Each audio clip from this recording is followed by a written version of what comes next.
Hello and welcome to this week's Terrace Bay Council meeting. Cruise ships are coming to Terrace Bay, and the first item up is a presentation from Superior Country. The Animal Control Bylaw will be undergoing some changes, and finally the strategic plan budget will be discussed. Now, here is this evening's agenda. Thanks for watching.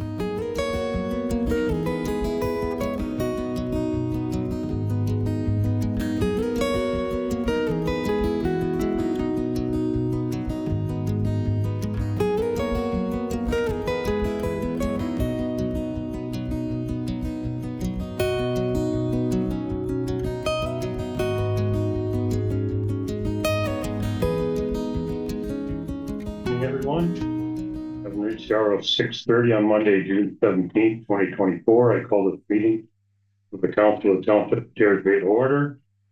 Declaration: the Council of the Township of Terrace Bay hereby acknowledges that we are in the Robinson Superior Treaty Territory and that the land on which we gather is a traditional territory of the Nishnabek and the Métis.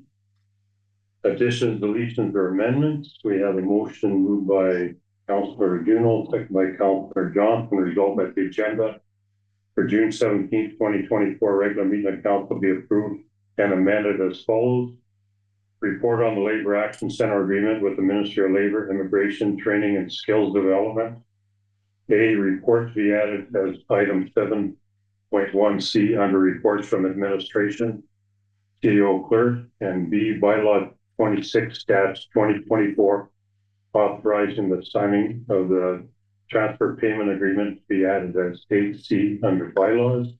Any questions on those amendments? All in favor? Carried. Any disclosures of interest? Hearing none. Next item, adoption of minutes. We have a motion moved by Councillor Duno, second by Councillor Johnson. Resolved that the minutes of the regular council meeting held June 3rd, 2024 be approved as presented. Any questions on that motion? All in favor? Carried. Item presentation, the Superior Country, Dan Palapa, you got the floor.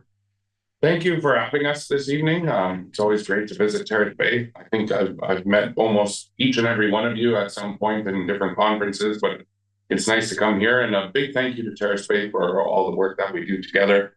I know a lot of our communications come through your staff, but it's nice to actually be able to attend in person. And just want to thank you for all the partnerships and everything we've been able to do is in great part due to the partnerships with Terrace Bay and the surrounding municipalities. So thank you so much for all of that. In the past year or so, whenever we say Superior Country, the first topic that comes to mind now is cruise ships. And we end up getting a lot of questions, and it's a very exciting project that we're working on, and everybody wants to ask us. We hear a lot of the same questions and a lot of different ones from time to time as well. But we find that it's easier to address them in person. So we really wanted to make sure that we're here, especially that we're coming with great news that the cruise ships will be here. We do have one visiting Terrace Bay. So very exciting news coming from the cruise ship front. That being said, I consider myself a pretty good delegator. So I have Suzanne Kuko, who is our North Shore tourism coordinator. Cruise ships is her baby. This is what she's been working on almost nonstop for the last 2 years. So she knows it inside and out much better than I do. So I'll leave it to her to go through the presentation and through the report that was given to you, and answer any questions that you might have. And then I'll be here as well if there's anything that she can't answer. But again, though, like most of you know, Suzanne is the Mayor of Nippigan, but full-time jobs with us at Superior Country, and she's doing a great job with cruise ships. So with that, I'll pass to her. Thanks, Dan. Hi guys. Ditto to what he said. It's great to be in person and seeing everybody in person, and thanks for having us. If it's okay with you guys, would you like me to go through the report? It's pretty brief, so we can go through it and then we can take any questions that you guys have. So we'll start with the background. So as you guys know, in 2022, Tourism Thunder Bay welcomed in Thunder Bay the first cruise ships that would be coming to the North Shore, or coming to our area in a very long time.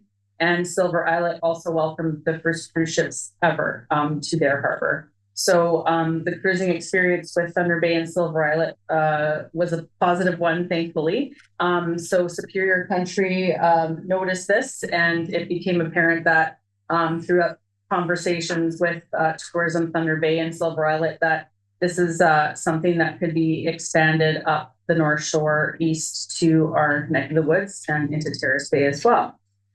So we started planning for this. We did talk to a couple of areas that had done attempted cruising in the past, including Thunder Bay and Red Rock as well. And the most important thing in Parks Canada, the most important thing that we saw was planning for success, right? So it's hard to know what cruise ships want if you've never welcomed them before. So with funding from Parks Canada, we developed a Lake Superior North Shore cruise ship readiness plan. It was completed in December 2022 and basically is intended to be a practical resource for us as well as for the communities that are embarking on this journey with us, from Silver Islet all the way up to Marathon. So the plan recommended that Superior Country be the entity to play the lead role in attracting cruise ships to the Lake Superior North Shore region. So as part of the implementation of that plan, myself, the tourism coordinator for Superior Country, has facilitated coastal communities and organizations along the North Shore to complete the process of attaining their security clearance for international cruising through Transport Canada. And you guys have gone through that because you're a security representative on that. So all of our communities have undergone that process. So that's basically, you can't welcome a cruise ship without that. We've talked about it today. They're like a floating country all on their own. So that's great. And we were kind of given a heads up that would be coming at a cost at some point. So it was important for everybody to get on board with that sooner rather than later, even if cruise ships wouldn't be coming to their community in the next couple of years. So in July of 2022, Superior Country assisted the Great Lakes Cruise Association in the facilitation of a North Shore cruise familiarization tour for excursion planners from 6 cruise companies. So 2 of those companies that participated in that familiarization tour are coming this summer. And they came last summer too. So Hapag Lloyd, that came last summer, is coming this summer, as well as Hana, who is the cruise ship that's actually going to be coming to Terrace Bay. They were on that fan tour as well. So they were, and it was a big success. So I just went on to say that point there, so I already am ahead of myself. And also the Viking representative wasn't able to come along on that tour because it didn't fit his schedule. So I took him on a road trip up the way up to Battle Island. And Viking ended up coming up as well last year and this year and planning for 2025. So we had planned another familiarization tour for this summer, but we need a minimum of 4 participating coordinators or planners, and we only got 2 signed on. So we're told from the GLCA that is helping us to coordinate that they're having some staffing issues on the cruise ships like everybody else is in the world, it seems. So they couldn't spare staff to come out on this familiarization tour. So we're hoping, we did defer our funding into 2025. So we're hoping to host that tour in 2025 summer to attract more different cruise lines to come. We also developed a branding kit that was distributed out to you guys to take a look at. So we have the logo as you see here and a color scheme. We did get ourselves a couple of shelters, pop-up shelters, and some tablecloths with the brand on it, which we will be using for Hana in particular is the cruise ship that's coming here. They require that we have a welcome table at every single community that they're disembarking at. So that came into as well. So we're glad to have that done.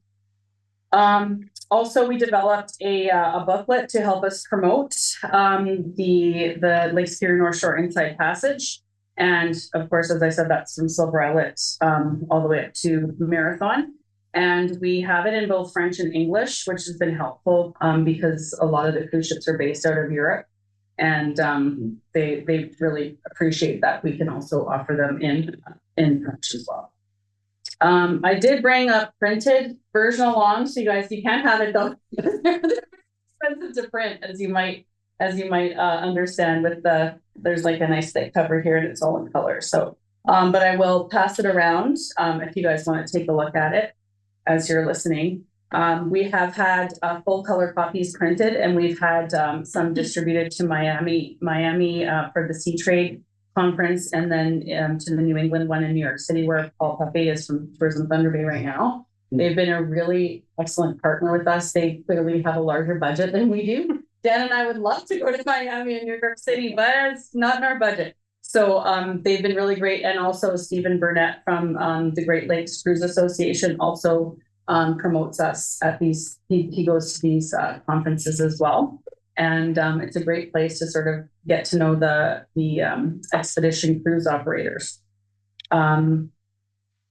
We've written digital articles and developed and distributed media releases to bring local attention to cruise market development along the North Shore as well. It's very important that our communities are welcoming. If they're not welcoming, or if they have a reputation for not being welcoming, they will not come. And we've seen it with one of the cruise lines. They were told that a community was not particularly welcoming to visitors, and they will not go there. So it's very important that communities are on board. The cruise ships that are coming to Terrace Bay this summer, or sorry, in the fall, it's a smaller amount of people. So Viking has about 370 guests on board. And the ones that are coming, the first ship that's coming has about 48, and the second has about 72. So it's not going to be it's not like, I know people imagine the Love Boat coming up to the, disembarking thousands of people. It's not like that at all. Some of them are larger than others. This cruise ship, so the visit here will be a little bit smaller, but it's kind of nice because then the folks that are kind of expecting that and not wanting that will sort of see and understand that these people coming off are not two-headed monsters. They're paying a lot of money to come here and to see your beautiful community, and everyone should be proud and welcome them, because it's a really great, it's a great thing for everybody. So building excursions, talking about people coming off the ship and looking around and doing things. So in the summer of 2023, so last summer, we hosted 2 international cruise lines. So that was Viking and Hapag-Lloyd. And at that point, they were only interested in going to Battle Island. So we can present all these wonderful things that we have here to offer, but they're the best ones to know their guests, their age group, their fitness level, their interests, and they know what they want and what will make them happy. So that's why we have to offer them quite a few things. So last summer, I think they were just sort of putting their toes in the water, so to speak, and they were just going to Battle Island. But we welcomed 550 guests over 5 visits there.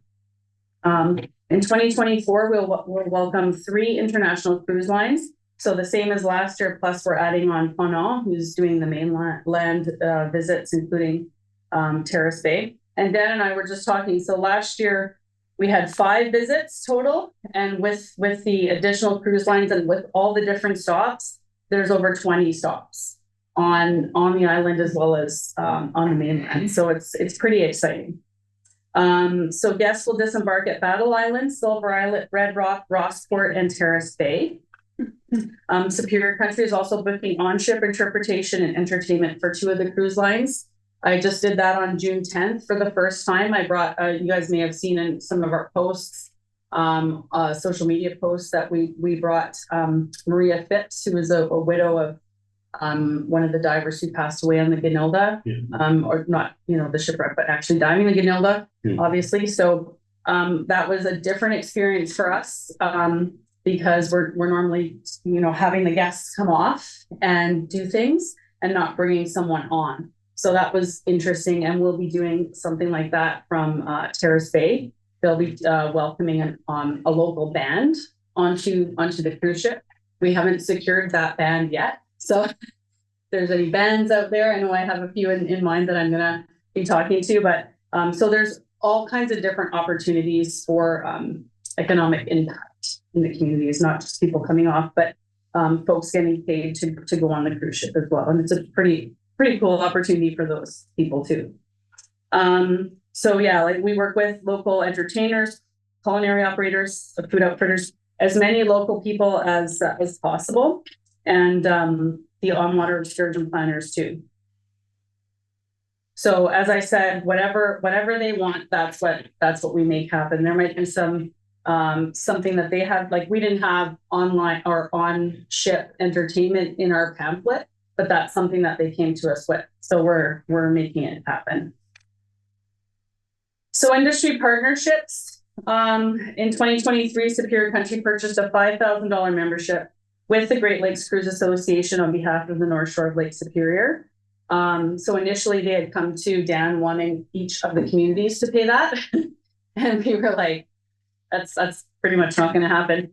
We're on a different budget than a lot of the folks that they deal with. So we were able to get everyone included in that budget. And as I said, they do a lot of work advocating for the North Shore and promoting us in these places that we can't afford to go. And the GLCA also helps us with the on-water group familiarization tours. So the Great Lakes Cruise Coalition is another group that we've partnered with. We kind of got on board with them through Paul Pepe in Thunder Bay, and he suggested them because they're a binational group. So the GLCA is strictly Canadian. The other group also includes the American side of things, which is pretty great because they also go to all these places that we can't afford to go to, and they promote the area as well, which is really cool. And we came into that group sort of as they were reworking their group. So right now they're not an official group, so they're not taking membership fees, but they're still doing the same work, which is really cool. They're also really good for networking as well, meeting other cruise coordinators and that kind of thing. So yeah, as I was saying, they're pretty great with networking. So I've attended 2 of these online meetings with them. And afterwards, one of the people that was on the meeting called me and said, have you met so-and-so from Pearl Seas Cruises? They're coming to Thunder Bay this summer. So they gave me the name and number. They happened to be coming up to Thunder Bay. So I met with her. She wasn't planning on coming up the North Shore at all. And all of a sudden they're going to Silver Islet because she went up to see Silver Islet. I gave her one of these and she was like, oh, this is great. Like that's how this stuff happens, right? Mm-hmm. So that's a really valuable group to be a part of as well. And as I mentioned, Thunder Bay Tourism Thunder Bay, it's really valuable partner too. So just looking at sustainability for this program. So we've been really developing this program under the Lake Superior North Shore Tourism Project with, thank you, Terrace Bay has been a very good partner with for the last 3 to 4 years. And we're in phase 2 right now of that. So that's, I'm going to be around for another couple of years doing this. Superior Country receives no operating funding, as you guys might know or not know. So we've developed a model with, we want this to be sustainable beyond the North Shore Tourism Project if that doesn't keep moving along in its current form. So we've developed a model where we are sort of an agency for booking all of these excursions and experiences. So we're looking at a 20% fee that's charged on all excursions and per head and security fees at the North Shore Marinas that we work directly with. So the fees assist Superior Country to sustain our efforts in developing experiences, as I mentioned, coordinating logistics of excursions and marketing Lake Superior North Shore Inside Passage. And the model works well because we're discovering that they like to have a one point of contact. So we're new to this as well. Like I said, we just basically started welcoming cruise ships last year, but it seems like they like that one point of contact. So if there is sort of another agency that's doing some stuff in Thunder Bay and they want, let's say they want to end up coming to Red Rock, then those people would probably subcontract us to get things going in Red Rock for those people because they like that one point of contact. So having the one point of contact for all the communities on the North Shore within this North Shore passage is really valuable because that's just what they prefer. And it can also take them a couple months to pay invoices. So when you have someone that's, you're buying baking or tea from, or they're just doing some interpretation for you or guiding a hike, and it takes them 2 months to get paid, it's not fun for those people that are supposed to be getting paid. So we're able to pay the people that we hire within a couple of weeks, and then we just wait until those payments come in from the cruise ships. And that is the report. You guys have any questions for us? I have a question. Yeah. I didn't see anything in the presentation or what I read, but is there anything to involve base flat? Yeah, so actually it's interesting that you asked that, because last year we did involve an individual from Pace Flat, Matt, a good child. He's actually a band counselor now this year. We're still waiting to find out if Viking is interested in having the same interpretation again. So we've involved them in that way. We've also asked, because their powwow is happening on July 20th at the same time that actually one of the Viking ships is coming. But it didn't work out for that to happen. Viking right now is really big on this Ganilda thing and getting the subs going under and everything, and they're really focused on that right now. But I did put a little something in their ear about it would be pretty cool to bring people up to do the powwow. So, and that's all.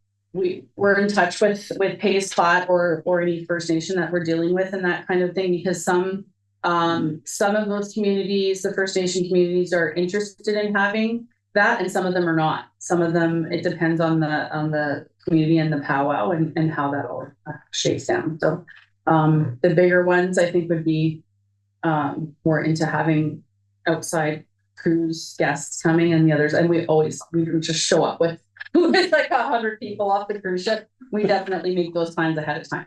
But yeah, absolutely, we include them. Thank you. Yeah. Any other questions? No, it's an interesting report, and it's great to see that it's picking up at the rate it is. Yeah. And I just wanted to say too, it's very, again, I want to reiterate how important it is for the communities to be welcoming when the folks are here. And I don't think that's a question at all in Terrace Bay. I haven't heard anything negative.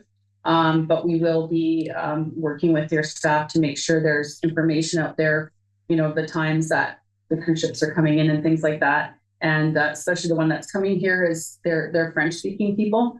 So Luke had mentioned a French club that you guys have here, and make sure that those folks are invited down, and they really like talking to local people. So people showing up and being welcoming is super important. So yeah.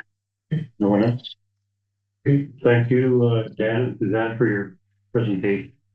Thank you for having us. Yeah, thank you. Yeah.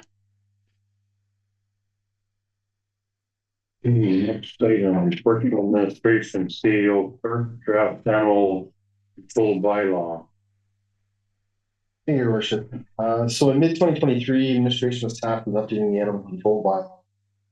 Main driver of the update is the amount of animals, in this case, that a property owner can safely keep. In the interim, a draft has been developed researching bylaws, rules, and regulations from other municipalities and jurisdictions. The current discussion, draft animal control bylaw is being presented to council for the first reading. Some highlights: the draft bylaw does not apply to undomesticated animals, and domesticated animals does not apply to undomesticated animals and domesticated animals as follows. It doesn't apply to these, including but not limited to rabbits, hamsters, gerbils, guinea pigs, mice, birds, fish, non-venomous reptiles, amphibians, spiders, and snakes are totally confined within a dwelling or premises and used for hobby purposes and not for sale purposes. Limits to the keeping of animals, it's 4 to single detached dwellings or your regular single detached residential home, and 2 to multi-dwelling units. The bylaw currently as written allows for grandfathering in of owners who exceed the new limits at the time of passage. provided that all applicable animals they own or are in possession of are licensed, and no additional animals are being obtained to increase their current complement to where it is now. It's always moving back towards closer towards the limit of the bylaw. So, it allows for us to create a lifetime license for animals. This was one of the comments we got from our bylaw enforcement officer. We probably would have more uptick on dog license purchases if we had a license that was applicable to the lifetime of the there's all deals with exotics in Schedule A, so no one can keep an elephant, or zebras or giraffes or anything like that. So poisonous, venomous animals are not allowed. The schedule's attached there, as you can see it. And it already has a set fine schedule already prepared and attached. So there's some questions administration has coming out of the draft for council. The first one being, do we want to regulate or license cats and or other animals? We currently only license them, so that's up for discussion. And what I also want to discuss, of course, do we want to license kennels? Currently don't. Currently are defined and listed as permitted use in several zones, so general commercial institutional, which is kind of the downtown area, highway commercial, which would be the over by Spinone's, that area, plus there's some this way too. Industrial, anywhere in the industrial park can actually host a kennel, and in the rural, in some of the rural, one of the, but we don't currently license, so the council wants to consider as well. There is an impoundment section there that's either highlighted or taken highlight out, but either way, it needs to be deleted and rewritten to reflect our local reality. We don't have a pound here. The forget-me-not animal shelter may take a dog if we got to a tight spot, but they may not, depending on the behavior of that dog. But really, their focus is on cats, and that's kind of where they're at right now. Again, set fines are included, but need to be approved. The next steps from administration's perspective, council will provide comment direction on the questions above, as well as general content of the bylaw before you. Administration will make the changes and bring back a final draft for second reading, a final document approved. Once the document's approved, administration will apply to have the set fines approved. We send it away to the courts. A judge looks at our fines and signs off on them and sends it back and says it's official, at which point we bring back the bylaw for final reading. The lengthy approval process in theory will allow for adequate public notice and feedback. So I'm expecting to get some comment on this from the public. It is a pretty big change. So financial implications done at this time, the options, none as it's being presented in draft warrant for council's information and feedback only. And again, same thing, no recommendations, just is their information at this point. So Any questions? We appreciate the work on this, John. Sorry for anyone. No, that's okay. Go ahead. Yeah, I would just to answer one of the questions. I think it's probably worthwhile to license cats. That'd be my opinion in the discussion. Just running a lifetime license seems reasonable. Yeah, I agree. Why? Why? Because I think I don't know, myself, I personally had more than one resident come to me complaining about wandering cats unlicensed or cats not being kept in their own yard and there. So we're having the same issues with them as we are with dogs at some point. And I think if it just makes sense, if we're going to do it, we should do it for. I have the same experience that way. I have a question. Do you know of anyone around or short license? believe me, it's within about 4 miles that took this from. They do it well. Still is drunk. It's not by line. Bert, did you have a question or comment? Comment, first, this last month or two, I've had a couple of cats in and out of my garage, and I haven't complained about it, but we don't have a cat. Yeah, maybe a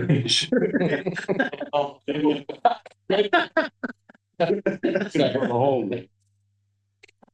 The other thing was they'd still be offered a yearly license option along with the lifetime. Correct. The licensing is flexible that way. It's for a set amount of time or lifetime.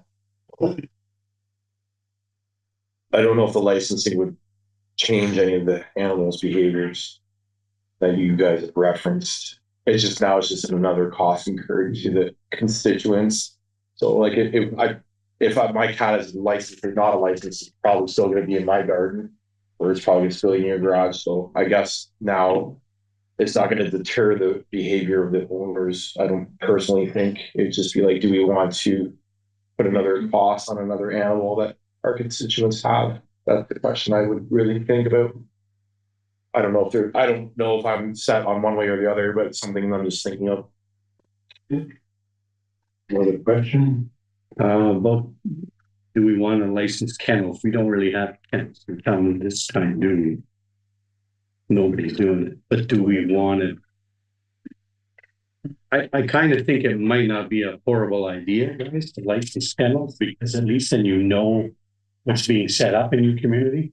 You know, so so if somebody wants to open a kennel, they're gonna have to come and get a license or whatever, and at least we're gonna know what's going on in town. So I think you should look into that a little bit, John, and see what would look like. Would be something like the Airbnb scenario where Yeah. they have to come to council and pitch their case or whatnot, and like as it was previously done here not too long ago. So right now, they would just come and tell us they were in a kennel, actually didn't do anything if they own property industrial. Right. There's no say they're allowed to do it. There are other bylaws in place that would deal with any issues that come up typically in kennels. If we were going to license, I think we could set it up so they don't have to council the office, fill out a form and pay the fee for the license. Yeah. Whether or not there was some sort of inspection end of that or built in, we could figure that out as well too. Yeah, they would deal with administrative like so Yeah. Yeah, that's. Yeah. Yeah. I think that's similar to that, whatever you think would look good. So when do you want all our feedback by John, and then we can bring it back to the next meeting in July or the second meeting in July. I mean, we've gone a long way with this now. With no sense in rushing, and it's going to take a bit for the fight paper anyways. So once we have the document finalized, so we'll just say right now, one or 2 days in July, we can send the bylaw away in August. September. Any other feedback that council has, please share, bring forward to administration's attention, and we can amend the bylaw accordingly, or bring back suggested amendments to the next meeting and then finalize the document. Just going over the fines, I'm assuming they're sort of in line with the other communities that you'd referenced previously, like Dryden and Marathon and whatnot. And if you sort of like not reinventing the wheel, but taking, looking at what their numbers are, I'm assuming that's where you derived a lot of that data from. Yeah, so the fines themselves are from Sulaco's bylaw. Okay. And both them and Dryden have both recently done their bylaws for the last 2 years, so they're newer bylaws. There are updates to the Dog Owners Liability Act, if I'm not mistaken. So both of those bylaws actually incorporated those legislative updates into the bylaws. So. Perfect. okay, thanks, John. We have a motion moved by Councilor Duno, seconded by Councilor Johnson, resolved that council accepts the report on the draft animal control bylaw as information and as presented. All in favor? Carried.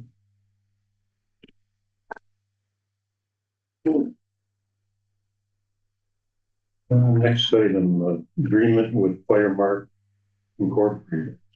Thank you, Your Worship. Council passed bylaw 04/2024 on March 4th, which authorized the cost recovery fees with respect to the fire department specific response. The report is linked to this report.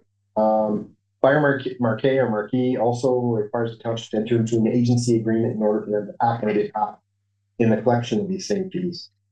However, at the March 4th meeting, only the bylaw to impose or authorize fee collection was passed and not the bylaw to enter the agreement, though it was correctly cited in the report's recommendation. So second bylaw is required to correct this oversight of administration's part, which is where we're at tonight. There are no financial implications at present. The options are that council approve the agreement, with Fire Marquet Incorporated to collect fees under bylaw 04/24, that the appropriate bylaw be brought forward. The other option is council not approve the agreement and direct administration otherwise. Administration is recommending the agreement with Fire Marquet. Any questions? Okay, we have a motion moved by Councilor Johnson, seconded by Councilor Duno, resolved that council approve the agreement with Firemark Inc. collect fees under bylaw 04-2024, and that the appropriate bylaw be brought forward. All in favor? Carried.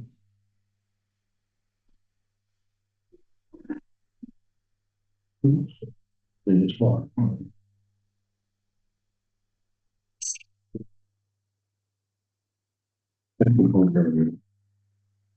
Finance. Just see the, Go the addition is the Labor Action Center agreement. Administration provided a report previously on May 21st at the regular meeting with respect to the Labor Action Center. To recap, the following the temporary item of 80 Terrace Bay, the Ministry of Labor Predictions, Training and Skills and Development approached the company and representatives for affected workers about establishing a local action center for labor acts. An action center is defined as it's funded on a temporary basis where affected workers can receive adjustment services in a comfortable, non-threatening environment using a peer help model. So the action center activities may include resume writing, referral to job search assistance, and interview preparation. So as discussed at the previous meeting, the ministry informed the township that the original action center applicants did not have the capacity to administer the program and requested the municipality become lead. So at that meeting, council passed a resolution, resolved that council approve an application to the Ministry of Labor, Immigration, Training and Skills Development to establish a local action center. And there is a bylaw before council consideration to approve the transfer payment agreement in respect of the Labor Action Center. And administration is recommending that CPA be approved via the bylaw. Total budgeted costs and our beneficial implications of the Action Center as per the agreement is $279,045, which represents 75% labor costs. These funds will be fully reimbursed by the ministry as the township is providing office space and supervision of the employees for the Action Center. Roughly $32,500 of reimbursement will be kept by the township. The unbudgeted revenue will impact the year-end surplus deficit. Well, option one is the council approve the transfer payment agreement or TPA with the Ministry of Labor, Immigration, Training and Skills Development for the operation of the Labor Action Center in Terrace Bay, and the appropriate bylaw be brought forward. Option two is that council not approve the authorization of that agreement via bylaw and directs administration otherwise. Administration is recommending off. Any questions? Yeah, once we sign this bylaw, are we good to go? Good to, or is there still more going on? This theoretically should be first, or the last step, excuse me. Okay, Ministry rep had reached out this afternoon and said if council had chosen to enter to the ZPA to line up a meeting on our third Thursday this week to discuss our property. okay, so that's good news. We believe this is the last formalized step, and then we can move forward with advertising the position. Any other questions? That's good to hear. The motion moved by Councilor Duno, second by Councilor Johnson, resolved that council approve the transfer payment agreement with Ministry of Labor, Immigration, Training and Skills Development for the operation of the Labor Action Center in Terrace Bay, and that the appropriate bylaw be brought forward. In favor? Carried. Now it's Danny's turn.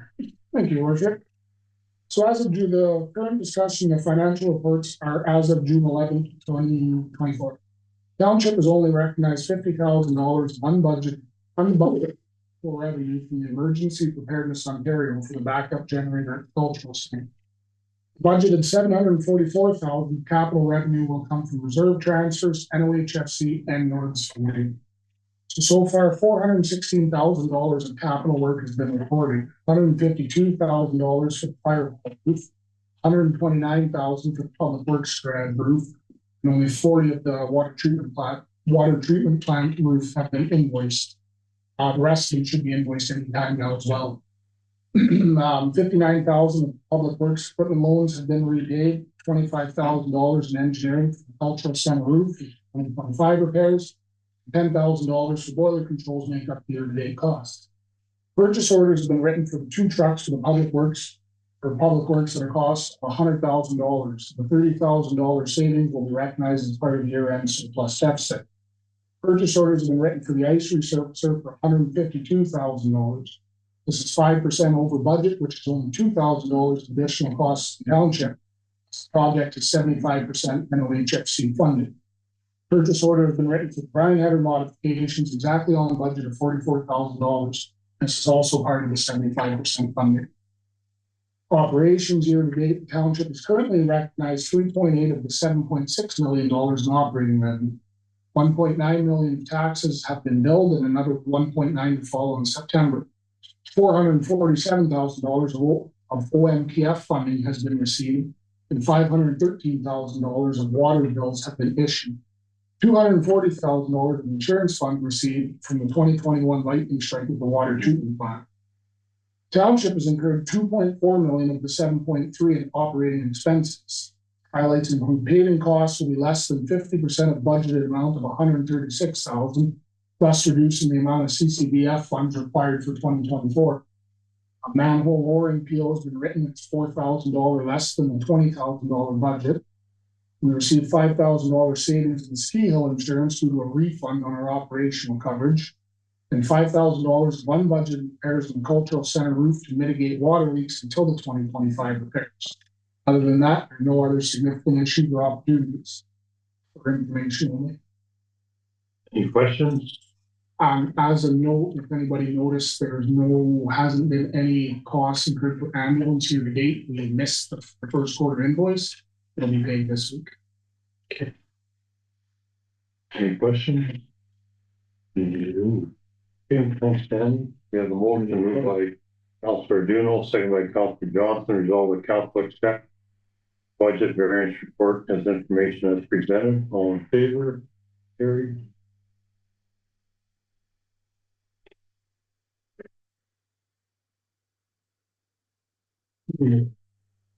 CIBC ATM update.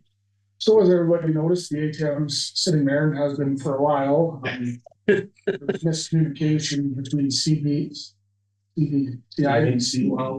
and the 4 vendors that came to hook it up. The good news is tomorrow's supposed to be the last day for the communications to be done, and Friday they're supposed to be having the fill. So it should be operational by Friday afternoon. The only thing left to do with CIBC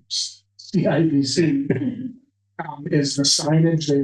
They talked about installing another sign below our digital sign, but through our engineers that might not be possible due to engineering things, but we talked about putting it just on the digital sign itself.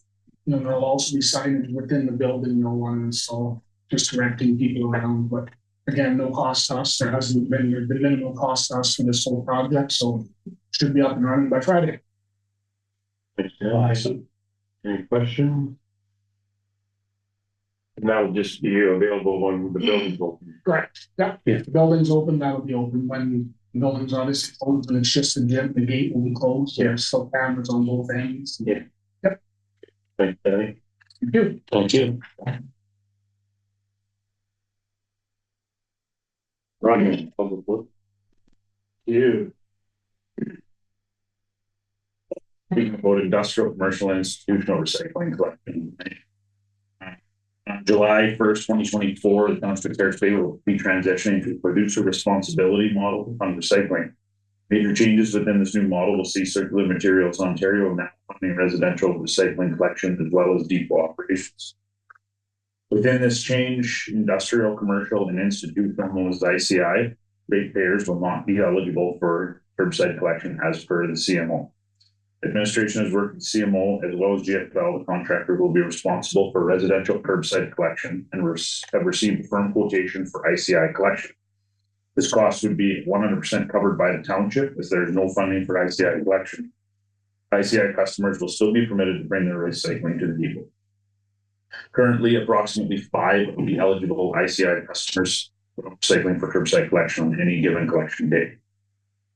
So for investigations, if approved, ICI collection will be charged by GFL to the township at a rate of $42 per stop per month based on the 30 eligible stops.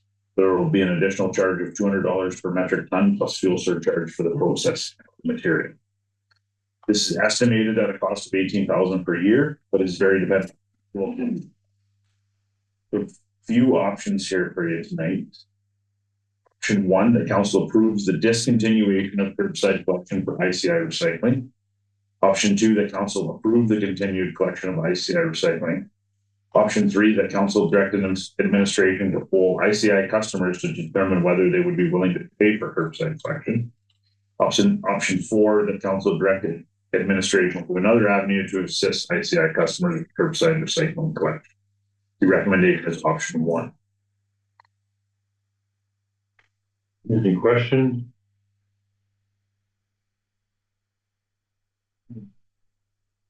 No, that's probably the best option, unfortunately. It would be nice if we could pick it up, but Did we talk to any of them, Ryan? We haven't spoken to any of the customers yet. Basing our recommendation, that most of the ICI customers don't use the service right now. We would have to pay for them per stop, whether they use it or not. So it's gonna be quite expensive for the few that we do pick up. yeah, exactly. We spoke to one another on another topic who currently does not use the subscription. They don't even use the depot. But we, in our discussion, this came up. That, it wasn't really feasible for that particular business. The amount of volume they generate. Just, yeah, not feasible. Yeah. They may consider taking it out to the depot, which all ICI customers, as Ryan's report says, would still be open to them. But you recall back from our report on the depot operations agreement that there is a surcharge for us for ICI content in that depot. Right. 10% or something like that. Just keep that in mind. So Mm-hmm. what we don't want.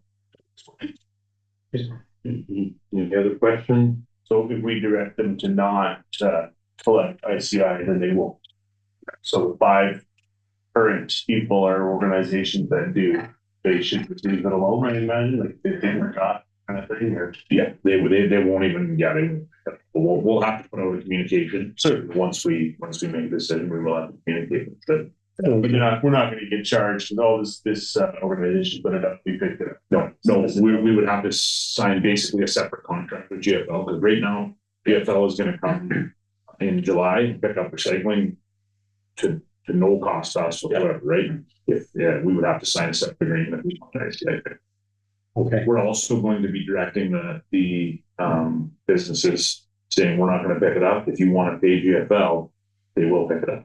And here's the contact for GFL. That's okay. So No other questions? Thanks, Brian.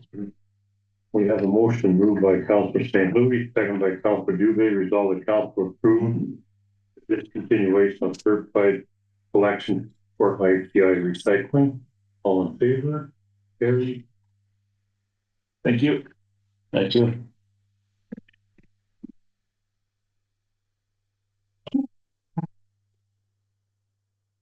Luke, strategic plan agreement. Thank you. So in February, the township submitted an application to the Federal Economic Development Agency for Northern Ontario, FedNor, to offset consultant costs for a new strategic plan. So FedNor has approved our application and has agreed to fund 90% of the project costs, up to $71,910. Assuming council chooses to enter into this agreement, administration expects to select a consultant early July and have them present the plan to council by the end of the year. Financial implications. So the township had budgeted $15,000 for strategic planning in the 2024 municipal budget. Based on FedNor's funding model, projected cost of the township is $7,990. The reason that we had budgeted that additional amount is FedNor typically doesn't fund that 10 model. So our options. Option A, the council approved the Federal Economic Development Agency for Northern Ontario Agreement, project number 851515234, and that the appropriate bylaw be brought forward. Option B is that council does not approve the agreement and directs administration otherwise. Recommendation is option A. Any questions? No, timeline on all for this. So at the last council meeting, council had said we could issue the RFP. So the RFP is out, it closes June 28th, if I'm not mistaken. Should be selecting consultant like the following week. The estimated timeline was 4 or 5 months. Yeah. So I would think end of November, early December, but we haven't. That's period. when you do select a consultant, we can provide updated times. Thanks, Lou. Any other questions? We have a motion moved by Councilor Dubé, second by Councilor St. Louis, resolve that council approve Federal Economic Development Agency for Northern Ontario Agreement, project number 851-515-234, and that the appropriate bylaw be brought forward. All in favor? Carried. It's reminding me what area it's. Bylaws. We have a motion moved by Councilor St. Louis, second by Councilor Dubé, resolve that council approve the bylaw to authorize the township to enter into an agreement with Firemark Inc. for the recovery of fees related fire department activities to be read a first, second, and third time, and finally passed, signed by the mayor and clerk, sealed and numbered on the 17th day of June 2024. Any questions on that? All in favor? Carried. Next bylaw moved by Councilor St. Louis, second by Councilor Dubé, resolved that council approve the bylaw to authorize the township to enter into an agreement with FedNor for the funding related to the development of a new township strategic plan to be read a first, second, and third time, and finally passed, signed by the mayor and clerk, sealed and numbered on the 17th day of June 2024. Any questions on that? All in favor? Carried. Next bylaw moved by Councilor Dubé, second by Councilor St. Louis, resolve that council approve a bylaw to enter into a transfer payment agreement with the Ministry of Labor, Immigration, Training and Skills Development for the operation of the Labor Action Center in Terrace Bay, be read first, second, and third time, and finally passed, signed by the mayor and clerk, sealed and numbered on the 17th day of June 2024. Any questions on that? All in favor? Carried.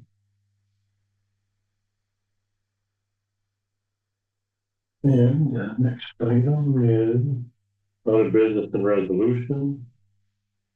Motion moved by Councilor St. Louis, second by Councilor Aduno, resolve that council approve the appointment of D. Mulligan to the Terrace Bay Sports Hall of Fame Committee. Any questions on that? How often do we appoint people to the committee? Well, we usually have to start with the term, but we're low there. So Okay. Danny put his name forward with one stipulation: no Maple Leafs are allowed. I'll second that. All in favor? Just to confirm, we're not amending the motion to include that.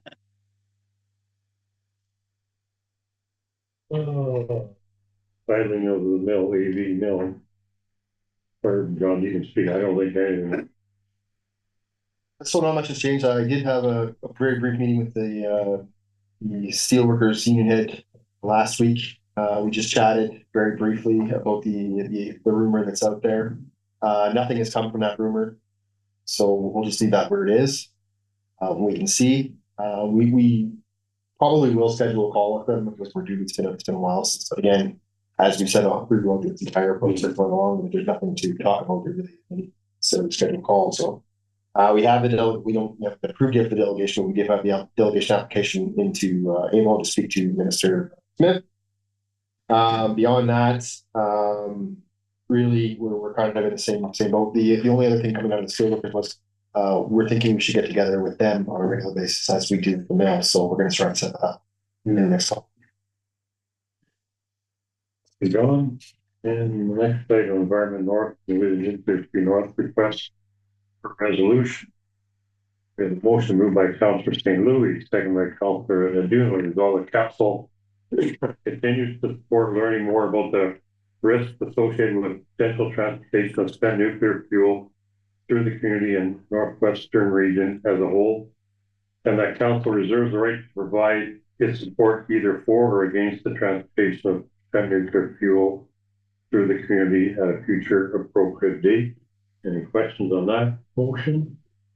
I know we had a presentation by one group. There's that group I talked to in Sudbury there that they'd be willing to come up or to probably do a virtual presentation to us to hear the other side, I guess. So, anyways, All in favor of this motion? Carried.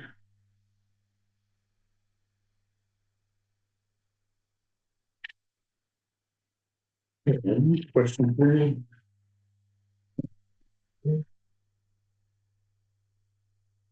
Anyone is online, question period is now open. If you do have a question, you can type one into the chat. This is the first call.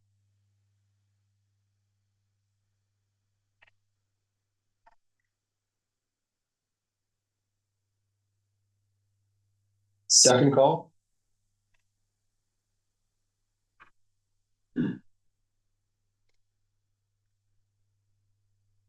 And third and final call.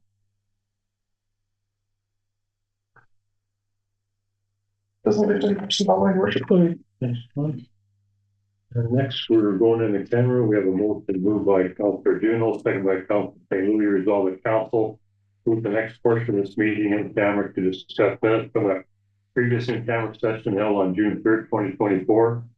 One matter concerning personnel matters of identifiable individuals, including municipal or local board employees, CEO, clerk, evaluation, and one matter concerning a proposed or pending acquisition or disposition land by the municipality or local board regarding an offer to purchase partial land owned by the township. All in favor?